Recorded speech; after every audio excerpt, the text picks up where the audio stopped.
a young man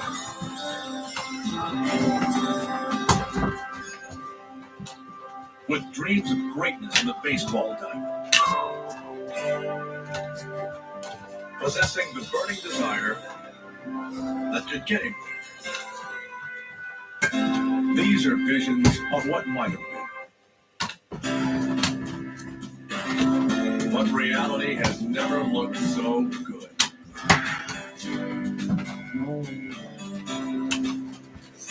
Yesterday's Little League hero has become today's most captivating athlete.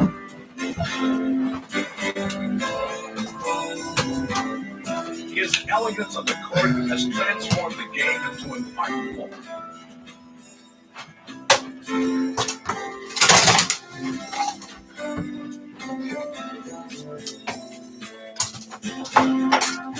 A relentless competitor who fears no one.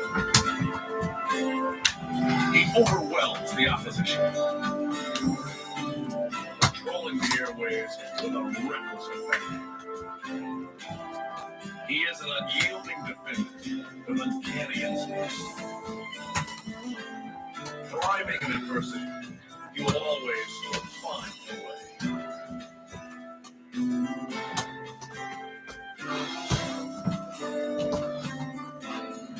And while strength is usually found in numbers, his comes from within.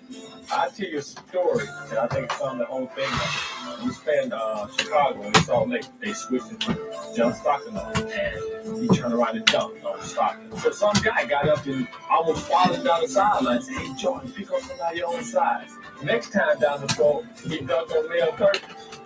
And we over looked at the guy and said, "Was he big enough?" His astounding ability seems boundless. The guy literally is embarrassing the way he's that good. He's a phenomenal player. There isn't anything he can't do. Michael into the left side, Jim is right over Rollins. Michael Jordan. And in his quest for perfection, he takes the game to new heights.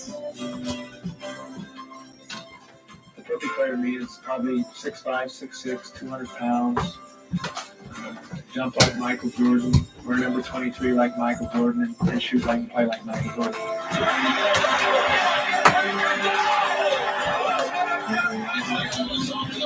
Jordan on the drive, falls down underneath.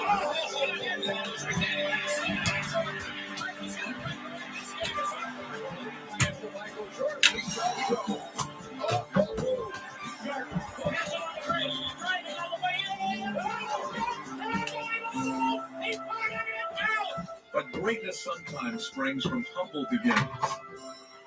As a 5'11" sophomore, young Michael was noticeably absent from the varsity team. Yes, I'm the coach who kept Michael as a sophomore. We did it because we thought at the time it was the best thing for him and for our basketball program. He was still born, he was a good ball player, but we didn't think he was good enough yet to really make the contribution on the Boston that we needed. Determined to prove his coach wrong, Michael worked harder than ever, growing 4 inches and improving dramatically over the next 2 years. He would shatter all of Lady's scoring records while leading the Buccaneers to their first ever conference championship. The high school All-American chose the University of North Carolina, and academic advice was soon to follow. And I told him to go into math. That's where the money was. Which I think's hilarious. He probably does too. Concerned about Michael's future employment, Laney's principal wanted him to attend Air Force Academy is always a very excellent educational choice, and certainly commitment to the armed forces will give him employment after college. This one-man squadron would eventually form his own Air Force, Air Jordan. Chapel Hill, home of the University of North Carolina, a school rich in basketball tradition. Initially, skepticism arose as to whether Michael could excel at the college level. Coming up in high school, I wasn't that known as a basketball player. I wasn't that known until I came to North Carolina, and no one in Wilmington thought I could really step in and play a lot of time. Everyone thought that was important in North Carolina, sit on the bench for 4 years, and then come back home and work at a local gas station or something. But no one anticipated that fame would come so quick. The time, 18. In the 1982 championship game versus Georgetown, the freshman had delivered to Coach Smith his first national title. And a star was born. And a lot of people didn't know I existed until I got here. So when I hit that shot, I felt like I was different. You know, I won a national championship. I think people started to recognize my talents more, and I started to get more publicity in that sense. So I think that shot really put me on the map, if you want to say. Michael's winning basket propelled him into the national spotlight, and a new aura of confidence was apparent to all. Michael, what he really did was improve considerably between his freshman and sophomore year. He grew a couple inches, he matured physically, and just became a sensational player. He was very inconsistent as a freshman, but he's one of the most competitive ones we've ever had in our drills. He wanted to get better, and then he had the ability to get better.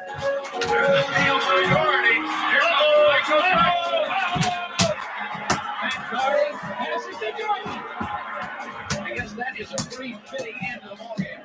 Jordan, look at it. Kenny Smith looking for Jordan.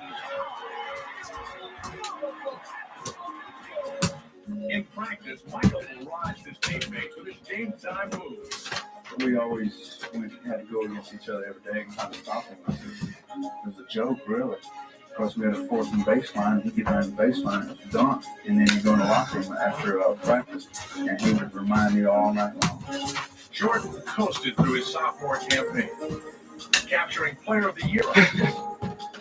But the pressures of a #1 ranking hindered his play early in his junior season. The excessive expectations had him trying too hard to please others, and he needed guidance to redirect his focus. Coach Smith noticed it. I mean, he showed me film from my sophomore year and the beginning of my junior year. And he was like a totally different person. It made me see exactly what success had done to me, and I was able to deal with it from that point on. I remember we played NC State, and I cut my hair. I was bald headed. I said, if I'm watching away with the way I started off with the season, I set my own expectations of myself, and I just started to play better basketball. Michael would rebound beautifully. Top 14, rebound, dominate the competition, and go on to lead the ACC in scoring. But after being named the top collegiate in the nation for the second consecutive season, he made the difficult decision to walk away from Chapel Hill, forego his senior year. I really just decided, I guess, an hour and a half ago. I didn't know I was, 50-50, and so I talked to Coach this morning, and he helped me, and the parents helped me, and everything looks bright for me, and that's I think the future holds, hopefully the best for me. I just, I felt that would be better for me to start now while I'm young. Although Michael left school early, he would fulfill his graduate requirements the following year. More immediately, he was about to become the cornerstone of a rebuilding Chicago franchise. The Chicago Bulls picked Michael Jordan, University of North Carolina, in preparation for the Los Angeles Olympics. Jordan led Team USA to a 9-0 record in a series of exhibitions against NBA talent. What I like most about Mike was the fact that like everybody, he had some lapses in play and how hard he played. And yet, all you had to do with him was go up and take him by the arm and say, Michael, you're not playing as well as you can play. He just kind of looked at you and grin and say, I know. And he'd go out and play harder and he'd play better. And you put his willingness to compete with his athletic ability and his basketball skill. And that's why I simply have always said, since having had a chance to be around him, that he's just the best player I've ever seen play. Named team co-captain by Bobby Knight, Michael made it clear he would have no problems with the fiery coach. we what's best for his players, and really that's somewhat similar to Coach Smith, except for the language. But I can get up with that.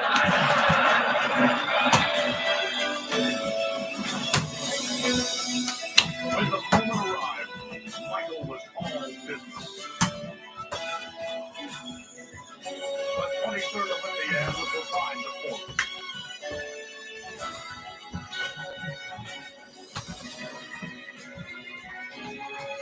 The glory of a gold medal was paramount. And playing against the rest of the basketball world, Michael would tower above the competition. The United States had a team deep in talent, but Jordan would emerge as the undisputable driving force. With Michael leading the team in scoring, the Olympic squad routed the opposition by an average margin of 33 points en route to a stellar 8-0 record. The gold medal game versus Spain was no different. Spearheading the blowout was the skinny kid from Wilmington, whose Olympic brilliance will always be remembered.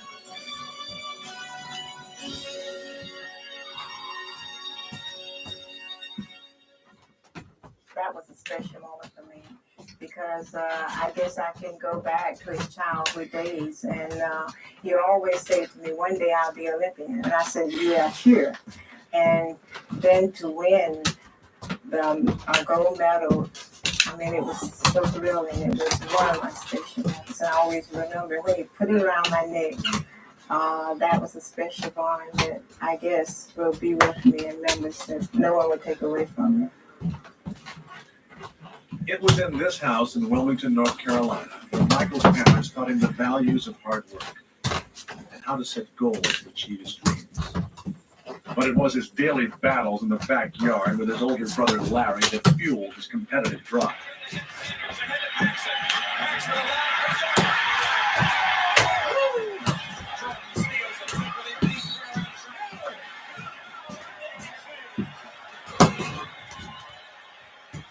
We used to play an awful lot. We would play every day. And I always normally beat him. The thing that always drove Michael crazy was that Larry would beat up on him so much. And I think that he really got competitive playing his own brother. But he really helped me create some determination in myself to beat him. If I could beat him, I thought I could beat anybody. And finally, when I started to grow and my skills started to catch up with my height, I started to beat him convincingly. Equally deserving of the credit is someone who showed him how to put it through the hoop. Keep your eye on the rail and concentrate. Like this. Like that. No, like this. Like this. Like this. Like this, Michael. And now we'll give it some razzle-dazzle. That's my mom. Obviously, Michael derived his athletic ability from his mother's side. But how does one explain his 6'6" frame? After all, there hasn't been a Jordan over 6 feet in recent memory. I thought about that often. And I've come to one conclusion. Occasionally, you'll meet people that you look at and you just know that they were born to do one thing. And God looked at Michael and knew that this kid would starve if he had to work. So he said, I better make an athlete out of him. So is it true Mr. Jordan would find Michael hanging from his chin-up bar, stretching himself in an attempt to grow taller? I tried to do that. I always wanted to be 7 feet. And I never could get that tall. I tried it a few times. I saw it on TV a few times, on the Brady Bunch or something like that. And I saw that and I tried to do it, but it didn't. I don't think it worked, but I'm tall, so it may have. And your dad's reaction when he found out? He thought I was nuts. And that's exactly when he drove NBA defenses. Staging an aerial display, the rookie left band awestruck, collecting rave reviews at every stop. Often unbelievable with running the floor. He was virtually unstoppable in the air. Air Jordan had landed, and the NBA would never be the same. More than just a score. the emerging superstar sought to create for others. Quickly becoming Chicago's leader, he sparked the Bulls with his contagious intensity. Michael was high-stepping his way to instant legend status and having a great time along the way. They have outscored the Bucks 9-0 here. Here comes Mr. Jordan is right. Everyone was trying to catch a glimpse of Jordan's high wire act. And he sent no one home disappointed.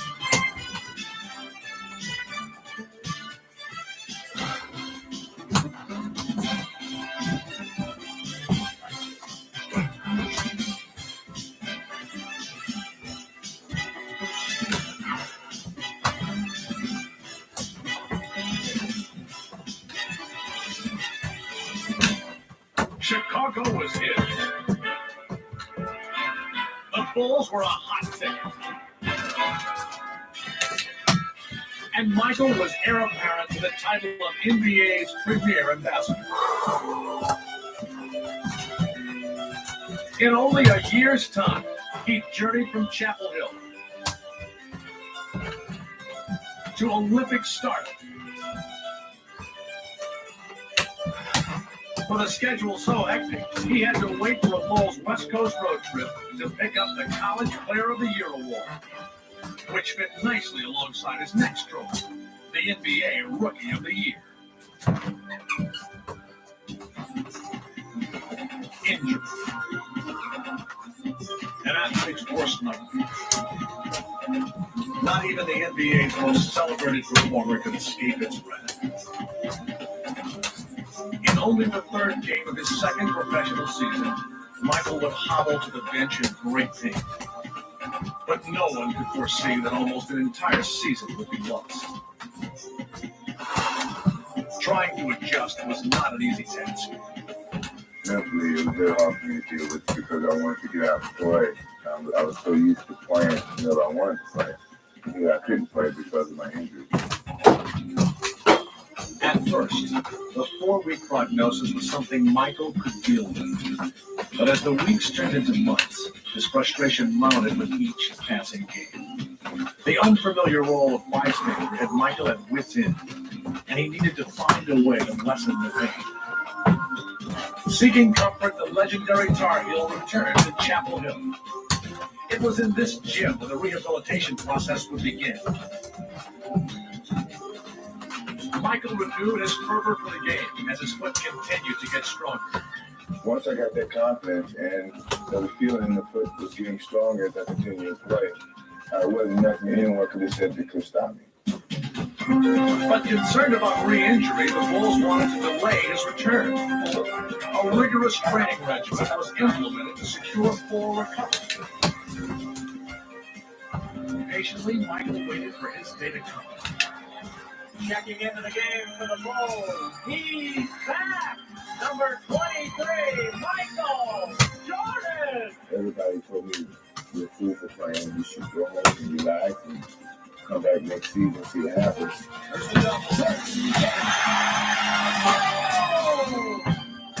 Jordan was playing better than ever, but fearing a career-ending setback, Chicago's coaching staff limited his play to only 7 minutes a half. The Stars' patience was extended once again. Once I got that opportunity to play, I thought I had to prove to people that I knew what I was doing. I was a confident individual. I wasn't doing anything to jeopardize my career. I really felt that I was healthy, I was back, and I wanted to make the playoffs. I always said that if I'm in Chicago, if I had anything to do with it, to make the playoffs each year. Dateline, the playoffs. Mighty Boston fought their 16th World Championship. And for one afternoon, the time-honored legacy of Celtic pride would be confronted by the wave of the future. Time restraints were lifted.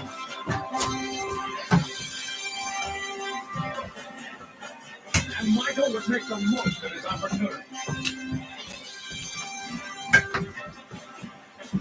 A constant presence at both ends of the floor, he single-handedly dismantled the Celtic attack. rendered helpless by his offensive onslaught, but four of the Celtics all tried their hand at stopping him, but without success.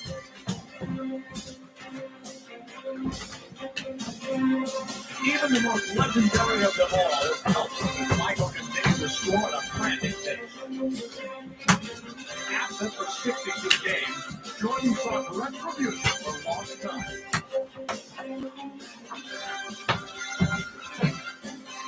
On the verge of shattering a single-game scoring record, there was nothing that would stand in his way. Michael the drive across the lane, turnaround shot, got it! 63 for Jordan! A new NBA record has been set in the Boston Garden. When I'm running my game, I'm really on like I don't think it's too many people would stop me. I don't think it's anybody. And once I got off to a good start, I just felt like I couldn't stop. You know, I could run for days and not really stop. I just wish that the game didn't have to stop. We could play on and on. We'd probably still be playing that the way I felt. This historic feat secured a place in basketball annals. But for others, the entire experience since Michael's return was unsettling. The first few games, obviously, I was able to my seat most of the time because, God forbid something would have happened. And I'll feel much more comfortable this summer because Michael's going to play a lot of golf and very little basketball.